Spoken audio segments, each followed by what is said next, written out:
Hello, boys and girls, and welcome to Art at Home with Mrs. C. We are going to be making some awesome chameleons today, as you guys saw in the story by Leo Lionni, A Color of His Own. Our chameleon can be lots of different colors as long as it matches its environment. So its environment is what's around it. So Miss Camilla is going to show you today how to draw a chameleon, and then you can use your own ideas to figure out what color he's going to be. Okay. First step is you need a piece of paper. It can be any size, any shape. You can get a pen, a pencil, crayons, whatever you have around the house to draw with to get started, okay? Our first step, and we're gonna draw pretty big. Sometimes it's really easy to draw small, but we are gonna make our chameleon the star of the show. So our first step is gonna be to make an arrow for the chameleon's head, just like that. Okay, next step, we're going to make a straight line down from the top of that arrow. We're not going to go all the way because we need room for the body. And then we're going to make this line travel across for its back.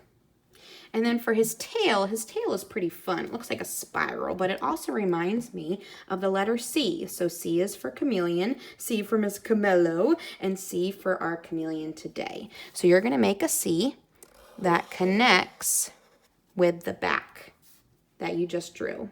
From there, you're going to start at the top of the C, make your way around, and then connect it to the arrow that you made at the beginning. Now, if it's a little off, like Miss Camilla, it's not a big deal. Once you start coloring, no one's going to be able to see that. And we also need to add some legs, so we're not quite done yet.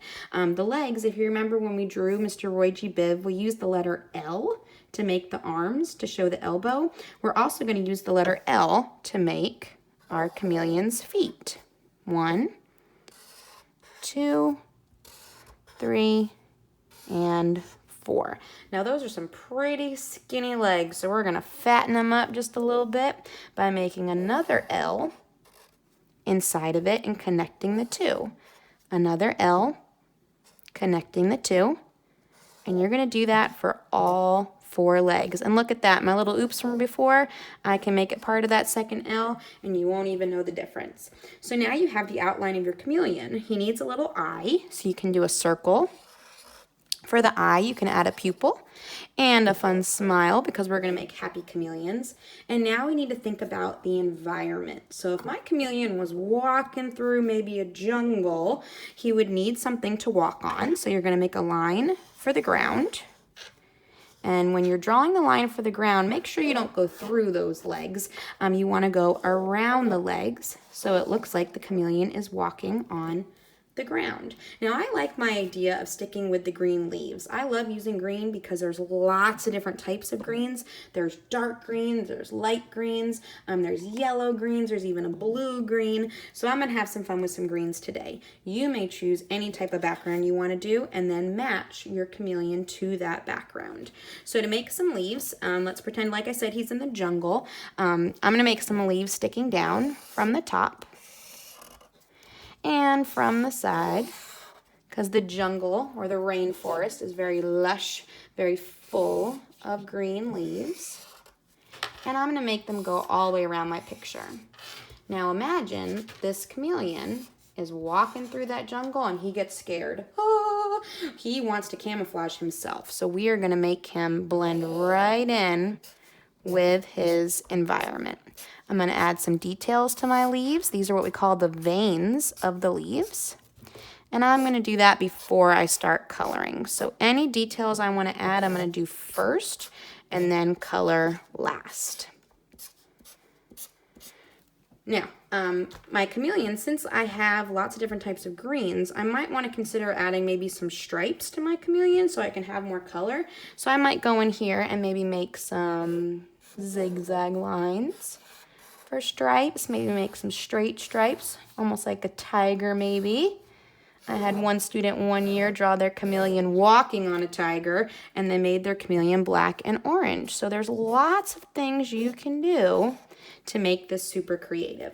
Once you have it drawn out and you're ready for color, I want you to go for it. Whether you have crayons, colored pencils, paint, whatever you have, make it beautiful and make it your own. Now, once I start coloring these leaves, I could make them all the same color. But if we want to use our creative minds, what if Miss Camelo decided to use more than one color on each leaf? So now I have some of these white spaces in here. What if I took a lighter green, a yellow green, and went right on top of that green I did before? Now you've created a new color. Now, you don't have to do all of them like that. That's just an idea that Miss Camelo had. However you want to create them will be just fine. Okay, you can even make some with stripes or a pattern. But I want you to have some fun with it. Okay, so don't forget, boys and girls, you want to think about your entire paper. So not only do you have those green leaves, you also have the dirt or the ground that he's walking on. So you can color that in nice and slow. Maybe I even add some worms in my dirt. I can be creative that way too. And you want to fill in the entire paper. So you've got some brown for the dirt, maybe some blue for the sky. And remember, the sky is not just a line at the top. Okay, we can't do that. Okay, it needs to go all the way down to the ground and fill the space around the chameleon. And once you do that and you take your time and do awesome things to make your chameleon beautiful, you will have a complete work of art. I can't wait to see what you come up with, boys and girls. Thanks for tuning in to Art at Home with Mrs. Camelo. Jefferson and I miss you guys so much. Have fun making these chameleons, and I can't wait to see what you come up with. Bye, guys.